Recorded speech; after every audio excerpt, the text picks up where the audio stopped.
Now, some of you may ask, am I doing this in honor of the new Jurassic World movie? I'll leave that up to you guys to decide.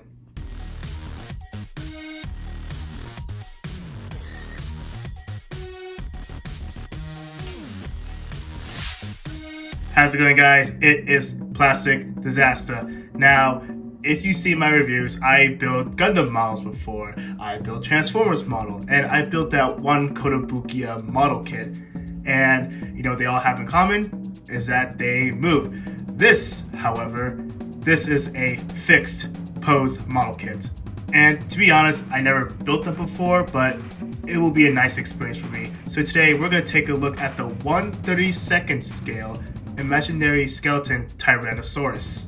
And yes, it is made by Bandai, the people who made the Gundam model kit and the 30-minute missions. I'm really excited to build this kit because who doesn't love the T-Rex? So starting off with the box art, we have the skeleton of the Tyrannosaurus Rex inside the museum. Moving on to this side of the box, it just shows off the details. Moving further to the right, it just gives you information about the Tyrannosaurus Rex, and if you want to read, feel free to pause and do so. Moving on to the other side of the box, it just shows the T-Rex all put together and the base it comes with.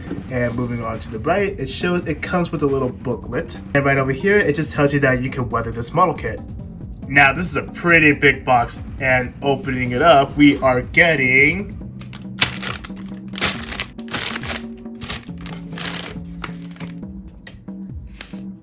4 bags of runners, a manual, and a little booklet. Now, starting off with the booklet, I'm not going to go into detail about it, but it does show you the information about the Tyrannosaurus Rex and how they managed to put it in model kit form with all those little details. You also get information about this guy named Kiyoichi Tomita. I think I might have butchered that name. So moving on with the manual, taking a look at the cover, it's going to be similar to the box art, but it's in a different angle. Of course, you're using all of the parts. Take a look at the back of the manual, you see the front and rear shot of the model kit.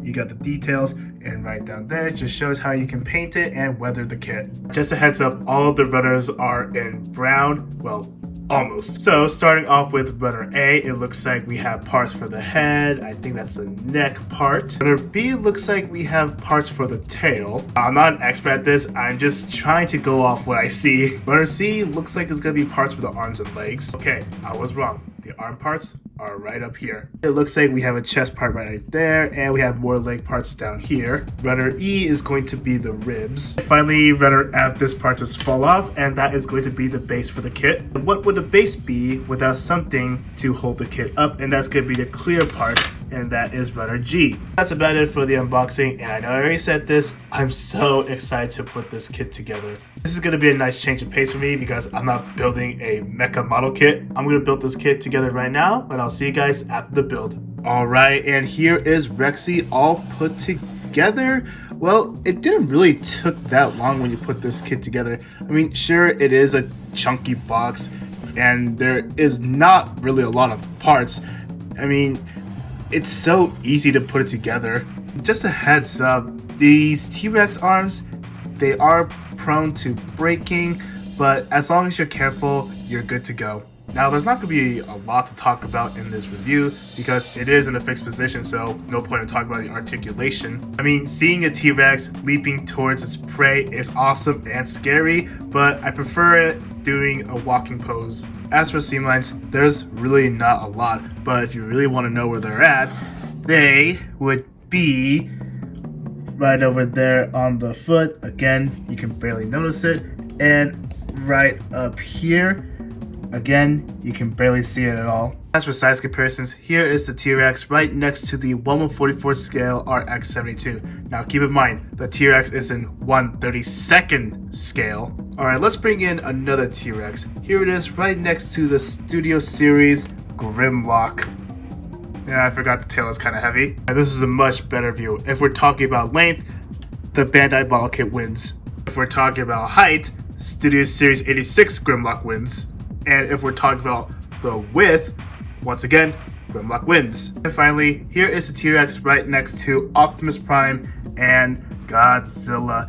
So that's about it for the size comparisons. Let's move on to my final thoughts. So for my final thoughts, overall, it is a great display piece. You're gonna get some great shelf presence. Like if I put this with my Gundam models, people are gonna notice the T-Rex first, and it's really detailed. The base is really detailed as well, and it will even look better if you paint it. And I am planning on painting this kit soon. As for the negatives, if it bothers you, yeah, it is a shame that it doesn't have articulation, but I'm sure you can find some ways to modify it. Another thing is, I forgot to tell you, is that the teeth is actually quite sharp, but I know you guys are not going to mess with it. See, I already tested myself and it's not bleeding. And by the time the video is released, there is a Triceratops coming out next month in July, and I'm pretty excited to get that kit. It's really nice to get another Cretaceous dinosaur, but I'm curious if they're gonna do just the Cretaceous period or they're gonna do another era like Jurassic period, but who knows. Alright, so that's about it for the review. I want to say thank you guys so much for watching. I know it is a kind of a short video, but once again, there's not really much to talk about. If you guys are new here, consider subscribing if you want to see more content. And if you have any questions, concerns, comment down below. Don't forget to like the video, and I'll see you guys in the next video. For this bonus segment, I dedicate this one to the Transformers Bayverse fans. Oh my god, this rod can hold the weight.